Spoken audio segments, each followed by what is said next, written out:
मुझ में तुझ में बस भेद यही, मैं नर हूँ तुम नारायण हो, मैं नर हूँ तुम नारायण।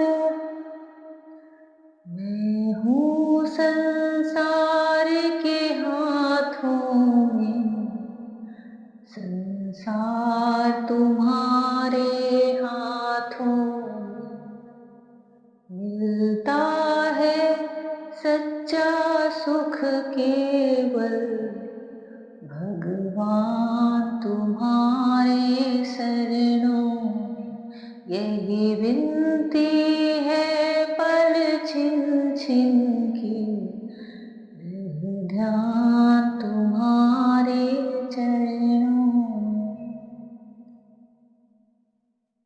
ज्ञान कितना भी गूढ़ हो, कितना रहस्यमय हो, कितना उलझा हुआ हो, मन से बुद्धि से परे हो, पर जब श्री कृष्ण उसे समझाने लग जाते हैं, जैसे कि महाभारत में भगवान श्री कृष्ण अर्जुन को समझा रहे थे, तो वह कितना ही मंदमती हो, बुद्धिहीन हो, कर्म जटित हो, पर जहाँ श्री कृष्ण खड़े होकर के उसे समझाने लग जाएं, तो फिर उसकी अज्ञानता कहाँ रह जाती है। उस व्यक्ति के, उस जीव के ज्ञान की कोई सीमा नहीं रह जाती। भगवान श्री कृष्ण साक्षात श्रीमद् भागवत महापुराण में खड़े होकर के, स्थिर होकर के, समा करके इसके एक एक शब्दों को हमारे हृदय में समझाते हैं, हमारी बुद्धि से समझाते हैं, हमारी बुद्धि की सारी गांठों को खोलते हैं, माया के पर्दे को हटाते हैं और हमारे अंतःकरण को स्वच्छ करते हैं। जय श्री कृष्णा। मेरी सोल फैमिली, आध्यात्म आपके अपने चैनल पर मैं नंदा आप सबका बहुत बहुत स्वागत करती हूँ। श्रीमद् भागवत महापुराण का पंचम स्कंद चल रहा है और भरत मुनि के जीवन का अंतिम प्रसंग, अंतिम जन्म और राजा रहुगण को वह जो ज्ञानोपदेश कर रहे हैं उसका प्रसंग चल रहा है। राजा रहुगण को आत्मज्ञान प्राप्त हो गया। राजा परीक्षित सुखदेव मुनि से उस प्रसंग को विस्तार से सुनना समझना चाह रहे हैं। अब सुखदेव मुनि उनके कहे हुए उस ज्ञानोपदेश को राजा परीक्षित से स्पष्टतः शब्दों में विस्तार से, संसार में जीव कैसे भटकता है और कैसे वह कभी उत्तम और अधम योनियों में जन्म लेता है, कभी ब्राह्मण, कभी वैश्य, कभी शूद्र, कभी कभी पशु पक्षी वृक्ष, क्यों उसका जन्म बदलता रहता है, उसके कैसे भाव बनते हैं। देखिए, जैसे कभी कोई अभी जीव किसी नीच योनि में, किसी शुद्ध, जो चार वर्ण भगवान ने बनाए हैं, हमारे सनातन में जो चार चार वर्ण कहे जाते हैं मनुष्यों के, कभी वह वैश्य है, फिर कभी वह शूद्र है, फिर कभी वह क्षत्रिय। एक शूद्र योनि में जन्म लिया हुआ जीव अगले जन्म में ब्राह्मण कैसे हो जा रहा है? उसने ऐसा कौन सा कर्म कर लिया? क्योंकि सनातन धर्म में इस योनि के लोगों को वेद पाठ, मंदिर जाना, आराधना करना वर्जित था, तो फिर वह अगले जन्म में ही ब्राह्मण कैसे हो जाता है? एक ब्राह्मण जन्म में लिया हुआ जीव अगले जन्म में शूद्र कैसे हो जाता है? यह जीव की हर समय, हर जन्म में परिवर्तन क्यों होता रहता है? कभी वह वृक्ष बन जाता है, तो फिर कभी वह देवता बन जाता है। यमलार्जुन पहले देवलोक में रहते थे, वह देवता थे और वहां से वह सबसे अधम योनि वृक्षों की मानी जाती है, उसमें डाल दिए जाते हैं। तो यह होता कैसे है? भगवान की सृष्टि चलती कैसे है? उस जीव का जो जीवन काल व्यतीत हुआ है, उसने कैसे कर्म किए हैं, उसकी भावनाएं कैसी हैं, उसके विचार वाणी, मन कैसा है, उसी पर उसका अगला जन्म तय कर दिया जाता है। और इसी चीज को स्पष्टतः भट्टाटवी का जो एक सारांश रहुगण को भरत मुनि ने सुनाया, अब उसी को पूरे विस्तार से सुखदेव मुनि राजा परीक्षित को समझा रहे हैं। परीक्षित मुनि अपने जीवन के आखिरी समय पर, अंत समय पर बैठे हैं। उनके जीवन के कुछ दिन शेष बचे हैं।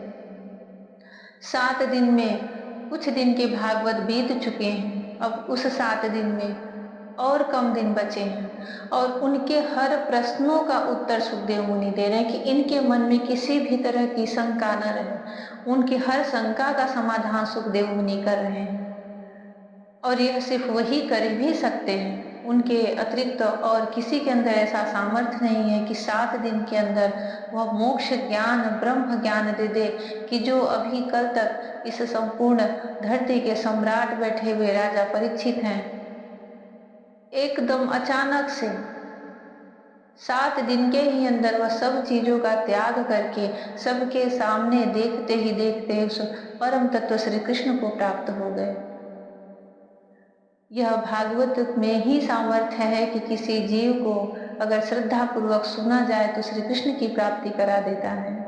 और श्री कृष्ण की प्राप्ति इतनी मधुर है, इतनी सुंदर है कि एक बार कोई उनके संपर्क में आ जाए, आ गया संपर्क में जो धन्यता पाई उसी ने, फिर वह भगवान श्री कृष्ण के संपर्क का जो एक आनंद होता है, एक सुख होता है, वह शब्दों में तो कहा ही नहीं जा सकता। सिर्फ ये एक माध्यम होते हैं, भागवत करना, कीर्तन करना, एकादशी का व्रत करना, यह हम एक तरह से उनके प्रति एक अपना प्रेम प्रकट करते हैं, एक उनसे जुड़ने के लिए, उनको आभार प्रकट करने के लिए, दूसरों को जोड़ने के लिए कि जो एक भक्ति ही ऐसा मार्ग है जिसमें मन में न कोई ईर्ष्या होती है, न द्वेष होता है, न जलन होता है। अभी आपको कोई और सृष्टि में दूसरी संपत्ति मिल जाए तो आप कभी नहीं चाहोगे कि सामने वाले को भी वही प्राप्त हो, आप हमेशा उससे श्रेष्ठ बने ही रहना चाहोगे। परंतु यह भक्ति ऐसी है कि यह सबसे पहले आपके अंदर का सारा अहंकार तोड़ देती है। आपके अंदर किसी भी तरह का कोई अहंकार, कोई अहम, कोई जलन, कोई स्वार्थ, कोई ईर्ष्या, द्वेष, कलयुग के कोई प्रभाव नहीं रहते जब भक्ति आपके हृदय में आ जाती है। फिर आपको जो है भक्ति की संपत्ति, श्री कृष्ण धन की प्राप्ति, राधा धन की प्राप्ति मिलती है, उनके प्रेम की प्राप्ति, तो ऐसा लगता है कि हम सब पे निछावर कर दें, यह हम सबको बांटे और इतना बांटे कि यह सारी सृष्टि में भर जाए। नारद मुनि वीणा लेकर के हर समय तीनों लोकों में भगवान श्री कृष्ण की ही महिमा गाते हैं। ऐसा लगता है कि वह दोनों हाथों से भगवान श्री कृष्ण का नाम रूपी धन लुटा रहे हैं। इसमें जो आ जाता है उसको लगता है यह संपत्ति सबको प्राप्त हो, और इसीलिए यह भागवत कहा जाता है, उनके गुणगान कहे जाते हैं, धाम में सब जाते हैं, दर्शन करते हैं, जिसको जैसी जो सरलता, जो सुविधा, जिसकी जैसी आदत होती है और जैसी उसकी कर भगवान के प्रति भाव और प्रेम प्रकट करने की एक प्रक्रिया होती है। कोई कीर्तन करता है, कोई बड़े बड़े व्रत करवाता है, करता है, कुछ न कुछ एक माध्यम से बना लेते हैं कि भगवान से हम भी जुड़े रहें और दूसरे भी आकर समझें उनकी इस प्रेम, रहस्यमय प्रेम को, दिव्य प्रेम को।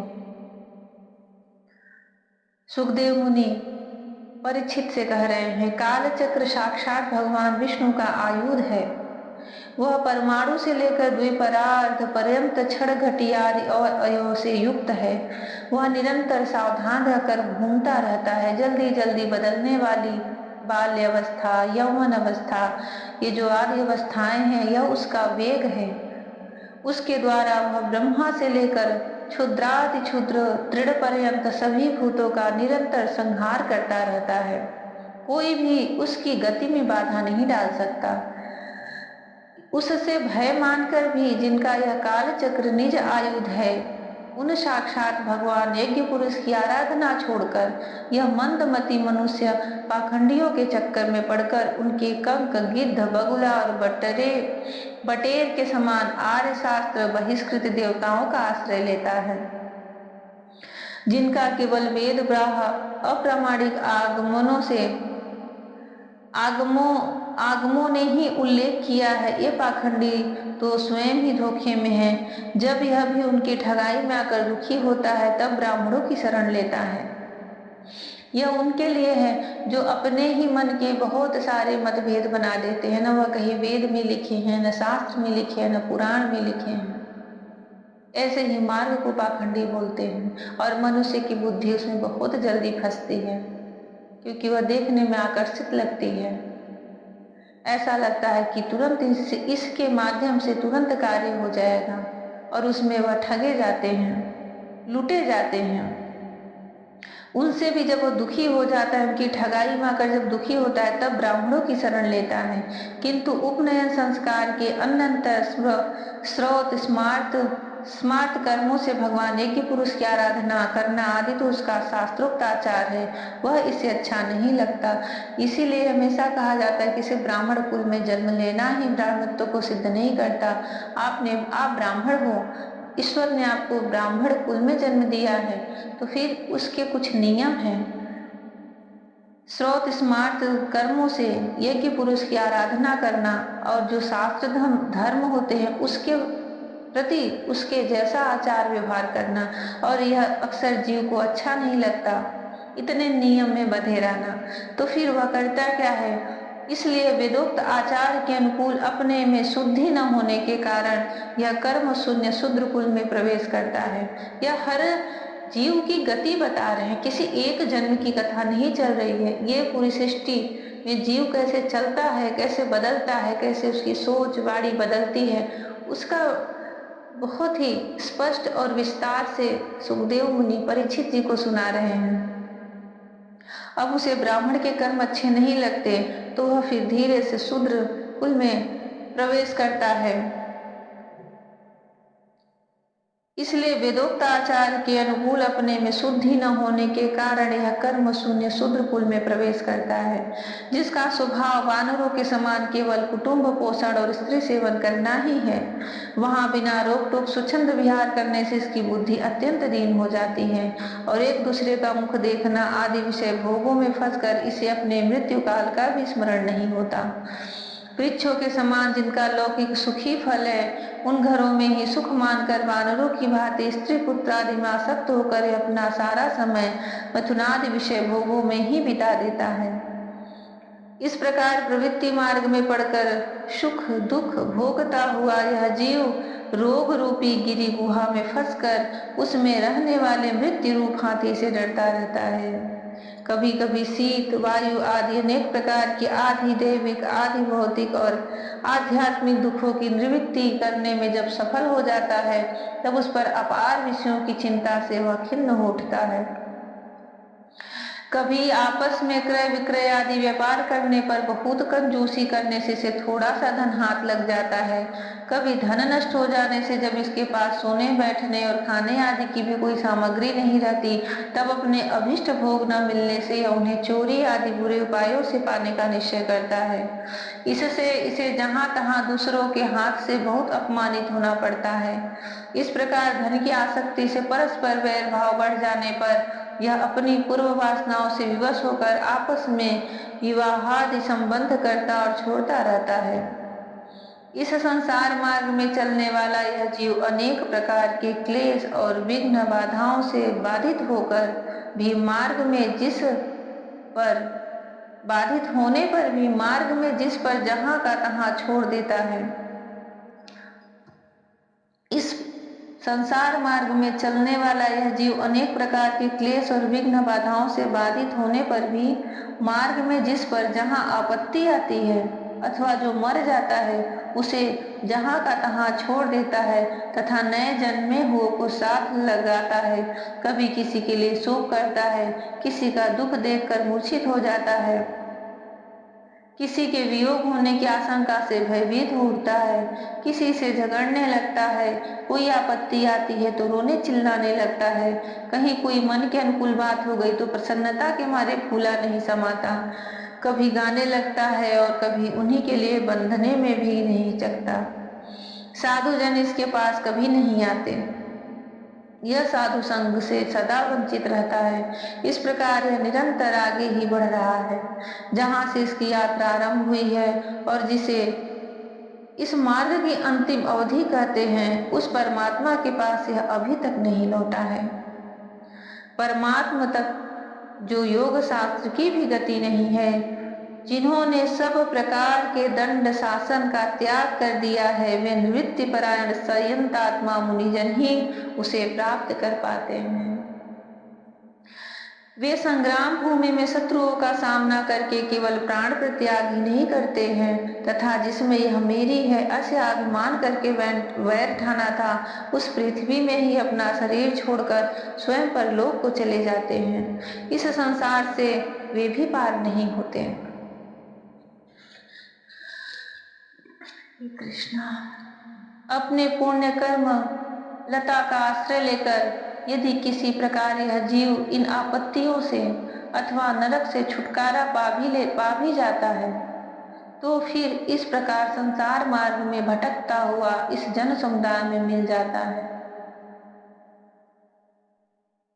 यही दशा स्वर्गादि ऊर्ध्व लोकों में जाने वालों की भी है।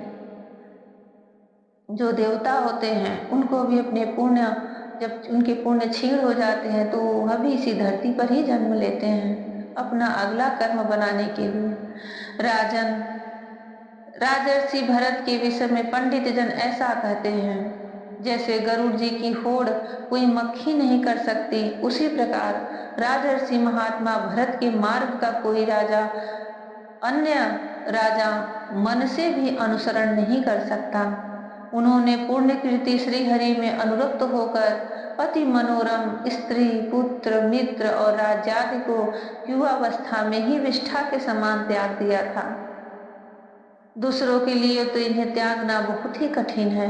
उन्होंने अति दुस्तज्य पृथ्वी, पुत्र, स्वजन, संपत्ति और स्त्री की, तथा जिसके लिए बड़े बड़े देवता भी ललायित रहते हैं, किंतु जो स्वयं उनकी दया दृष्टि के लिए उन पर दृष्टिपात करती रहती थी, उस लक्ष्मी की भी लेस मात्र इच्छा नहीं की। यह सब उनके लिए उचित ही था, क्योंकि जिन महानुभावों का चित्त भगवान मधुसूदन की सेवा में अनुरक्त हो गया है, उनकी दृष्टि में मोक्ष पद भी अत्यंत तुच्छ है। उन्होंने मृग शरीर छोड़ने की इच्छा